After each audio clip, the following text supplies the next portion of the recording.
Hello everyone. In this video lecture, we will study the topic employee satisfaction and motivational issues in compensation and also the internal and external equity in compensation system. So let's start with the video lecture. So under this, first we will study the job satisfaction. So job satisfaction generally promote the teaching and learning. So compensation plays a critical role in attracting and motivating and retaining the talented employees. So compensation encourages the effective employees to remain in an employment for a longer period of time. So additionally just to reward to the retained employee and ultimately leads to the job satisfaction, commitment and loyalty. So over the years, the satisfaction has over the years, employee satisfaction has been a key area of research among the industrial and organizational psychologists. So there are the important reasons why the company should be concerned with an employee's job satisfaction, which are classified according to the focus on the employee or the organization. So first as perspective, the humanitarian perspective is that the people deserve to be treated fairly and with the respect. Job satisfaction is generally to be considered as a reflection of the good treatment in the organization. It can also be considered as an indicator of emotional well-being and the psychological health. Second is the utilitarian perspective. The utilitarian perspective is that job satisfaction can lead to the behavior of an employee that affects the organizational functioning. So furthermore, job satisfaction can be the reflection of organizational functioning. So next, under this job satisfaction, two things are important. First one is the job design and the work environment. So the job design, one of the main reasons the organization should pay attention to the concept of job design that helps to function and produce the better results. The main purpose of job design is to increase both employees motivation and also the productivity in the organization.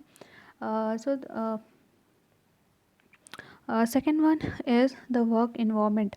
So it makes sense that the people are comfortable with their working environment, will work for more effectively and will enjoy the working process more than those who are uncomfortable. So therefore you should consider the certain aspect of employee workplace quite carefully. So there are the several issues that affects the comfort of working environment. The comfort of working environment. The first issue is the noise. If it appears that there might be a problem with an amount of noise within the workplace, then the special action should be implemented, such as the measurement of noise level by the competent person. And there are a lot other many factors like also the temperature, pressure, humidity, and also the other factor that will affect the work environment. Now next we will study the motivation of employees. So increasing motivation, commitment and engagement level. Increasing motivation, commitment and engagement levels are the key in organizational aspect nowadays. So development of compensation policies has an important role in motivating the workforce to deliver the high level of performance, discretionary efforts and contribution. So the process of motivation usually starts with a some when starts when someone recognizing an unsatisfied need. Then a goal is established to be reached, that the way is satisfy the needs. So the motivation can be intrinsic or extrinsic. So intrinsic motivation can be described as a process of motivation by work itself, insofar it satisfies the personal need of employees. And the extrinsic motivation is an amount of effort that the other people give to a person just to motivate them. So extrinsic motivation is, for example, the rewards the management to provide us such a pay raise and a promotions, etc. So it influences the behavior of the people as well. And intrinsic motivation is to means that to provide the employees with the responsibility, freedom to act, and courage to use and develop the person's own skill, interesting tasks and opportunities for advancement. So these are the internal motivation. Now next we will study the various theories of motivation. Under this, the first theory we will study is Maslow's hierarchy theory of need. So Maslow's hierarchy of need must be one of the best known motivational theories in the world. So Maslow proposed that there are the 5 different level of need. People have to seek for satisfaction of their basic need. So the lowest need is psychological need. The psychological needs. So before this need, which includes like food, water, air, water, food, shelter, sleep, clothing, etc. The second level need is the security, is the safety or security need. So in that level, the person needs to feel secure in his or her family, in a society, and feel protected against the violence.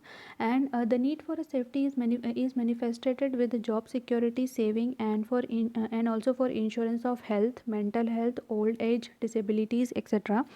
Now the third stage is love and belonging. So the love and belonging means the friendship, intimacy, family, sense of connection.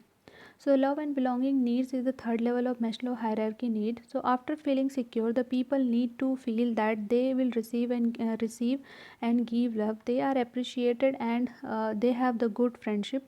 So, next is the esteem need. So the fourth level of is the esteem need. It is the need to be a unique with the self-respect and to enjoy esteem from other individuals. So people want to evaluate themselves highly, and based on their achievement, receive appreciation from other people. So lack of this need may cause the inferiority, helplessness, weakness, etc. So high level of Maslow's hierarchy of need is self-actualization. Self actualization, the development of this need is based on the satisfaction of other four low levels. So it refers to the need of self fulfillment and to the tendency to become actualized in what a person is potential. The core of this theory lies in the fact that when one need is fulfilled, its strength diminishes and the strength of next level increases. So this is about the Maslow's hierarchy need theory. Now the next theory is Herzberg motivation or a hygiene theory. So Herzberg motivation or hygiene theory is also known as the two-factor theory because there are two factors are involved. The first factor is the motivational factor, and second one is the dissatisfier factors. So the basis of the Herzberg work is on the Maslow's hierarchy of need. So he stated with the idea that what cause the job satisfaction are opposite to those that cause the job dissatisfaction. Now the two factors, that is the first factor is the motivators. So what are motivators? So motivators or satisfiers are those factors that cause the feeling of satisfaction at work. So these factors motivate by changing the nature of work. They challenge a person to develop their talent and fulfill their potentials. For example, like recognition, achievement, advancement, growth, responsibility, and job challenge. So these are the motivator factors, or we can say these are the satisfier factors. Now next is the dissatisfier factors, that is also known as hygiene factors. So so hygiene factors are those that employees expect to be in a good condition. So as motivators are those that in present cause the satisfaction. So hygiene factors are those that don't cause the satisfaction, but if they are lacking, it cause the job dissatisfaction. For example, improper working condition, policies and administrative practices, salary and benefits if they are not properly paid to the employees, supervision by the management, status of employee in the organization, job security, co-workers and personal life.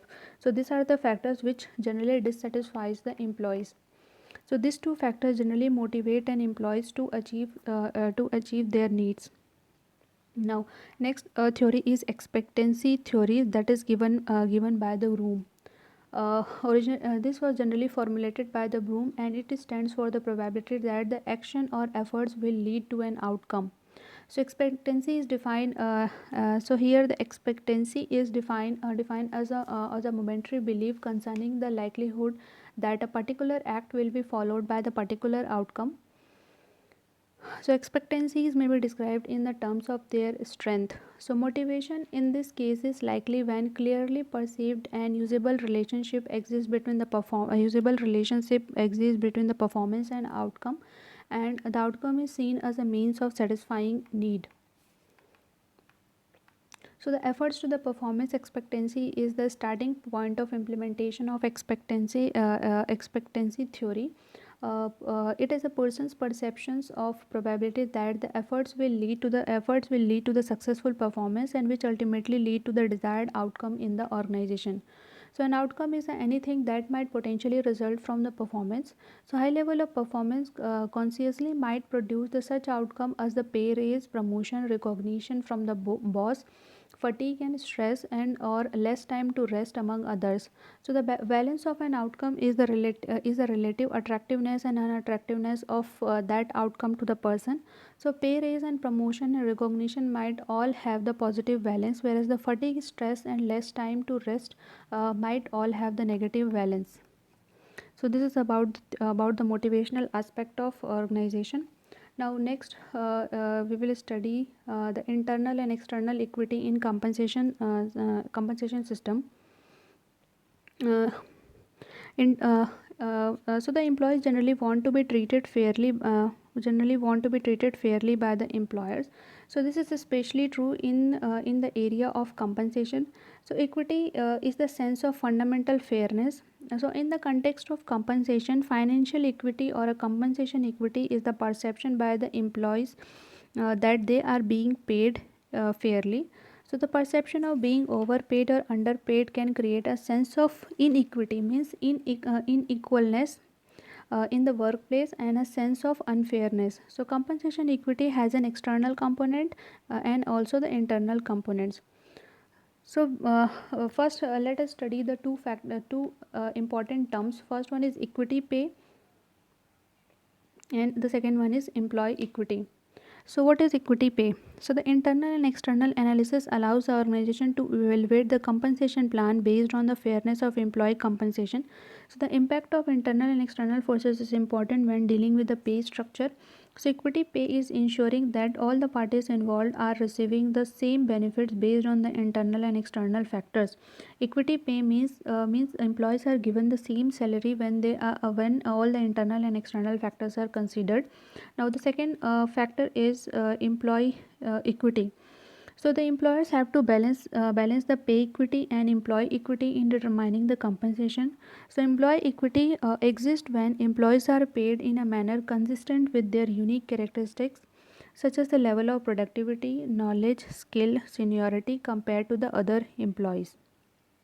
Now, we will study here internal and external equity. So, an effective compensation system must balance between the two factors. First one is the work motivation and and labor cost. So, in designing a company's pay plan, so the manager must consider both internal equity and also the external equity. So what is external equity? So external equity refers to the comparison with other competitive pay structure. It means the comparison of pay between an employee and those who are outside the companies, means the employees who are working in other company. And next is internal equity. So internal equity means ensuring fairness in pay for employees working on similar jobs. It means the comparison of pay between the people in the same company. Now next we will study the advantages and disadvantages of internal and external equity. So first, internal equity. So advantages of internal equity is that it allows the organization to warrant an equal pay among the employees based on the pay or a performance. And disadvantage is that is the perception of employees. An employee can perceive that he or she is doing the same job as another employee should receive the same pay. So perception of employees may differ from perception of employers. So next is external equity. The advantages of external equity is that it allows the organization to remain competitive for short out profession or geographical area. And the disadvantages is that the external equities are the cost to remain in a competitive market. So thank you for listening it very patiently.